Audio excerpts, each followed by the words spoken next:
I moved to Los Angeles not really knowing that many people, so I had to start a bunch of conversations. And based on these conversations, I came up with like an easy to remember framework that I could teach to you because I went through all of these conversations and I was like, okay, what was I doing that actually worked and how do I teach that in my videos?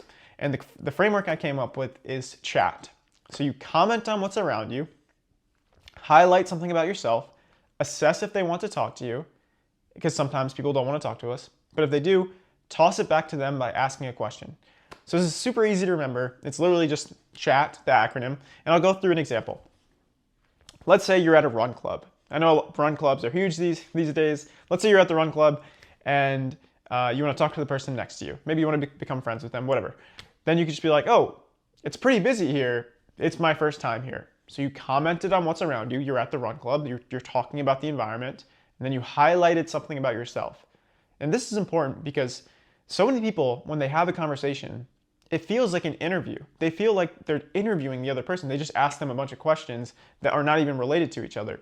But if you want to have a good conversation, it has to be two ways. Like you have to learn things about them and they have to learn things about you. So it's important to highlight something about yourself as well. And then based on your comment and highlighting something about yourself, you would determine if they wanted to talk to you. You would assess if they want to talk to you based on their body language and how they respond.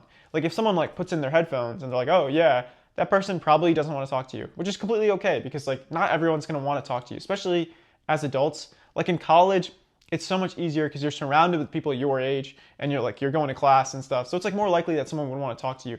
But as an adult, you're a complete stranger, so it's like it's understandable if someone doesn't want to talk to you, right? So if they don't want to talk to you, whatever. But if they do, then they may open up. They might be like, "Oh, it's your first time here? Like, welcome. This is like the best run club in the city." Whatever they say. If it's something that shows that they probably want to continue the conversation, you toss it back to them by asking a question. So you could just be like, "Oh, do you run a lot?" So something that's relevant to like the situation, right? And what a lot of people do is they try and like memorize like opening lines or they go through the whole conversation in their head. You don't want to do that. And that's why this framework is based on the situation. That's why it starts with comment on what's around you, because you want to train yourself to pay attention to where you are, to like the situations you're in. Because a great conversation is dependent on like the environment and what the other person is saying. Like you need to be able to adapt. That's the best skill of conversations, is being able to adapt, because you don't know what the topic's going to be or like the environment's going to be when you want to start a conversation. So you don't plan everything in your head. You just get used to being able to improv. You know, like the people who are good at improv are probably pretty good at conversations because you have to like think of things and like joke around and be on your feet. It's like a skill to learn to be on your feet. And the more you do this, like the easier it gets. It just takes some time to get really good at like starting conversations without feeling awkward.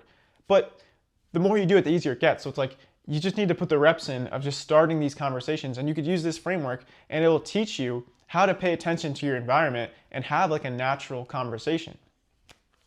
So that's how I've met like a ton of people here in Los Angeles, and it's been so useful.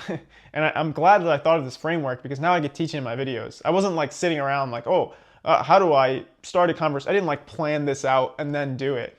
I did it a bunch, and then I was like, okay, what worked and how did I do that? And let me come up with something I could teach. Because the way to learn a skill like this is to try it a bunch. You don't plan so much ahead. And I think this is the problem a lot of people have who want to make new friends. They plan too much. So it's like, just go out there, have some awkward moments, be okay with rejection or people not wanting to hang out with you, because that's life. And the more you're okay with that, the more confident you'll be, because confidence is being okay with it not working out.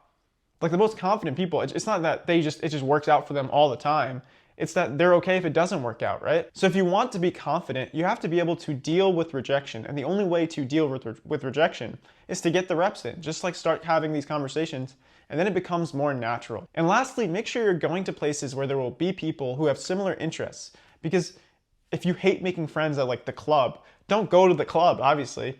But if you love like playing pickleball, obviously go play pickleball and like start conversations and be okay with rejection over there. If you do those three things, you start conversations in a normal way, you're okay with people not wanting to talk to you, and you go to places where people will be that have similar interests, then I promise you that making friends will be easier than it's ever been in your life. At first though, if you're not used to doing it, of course it's going to feel uncomfortable. It's outside of your comfort zone. But the more you do it, the easier it gets. So even though it won't be easy at first, it will be worth it. Life's not easy, but it's worth it. Take care.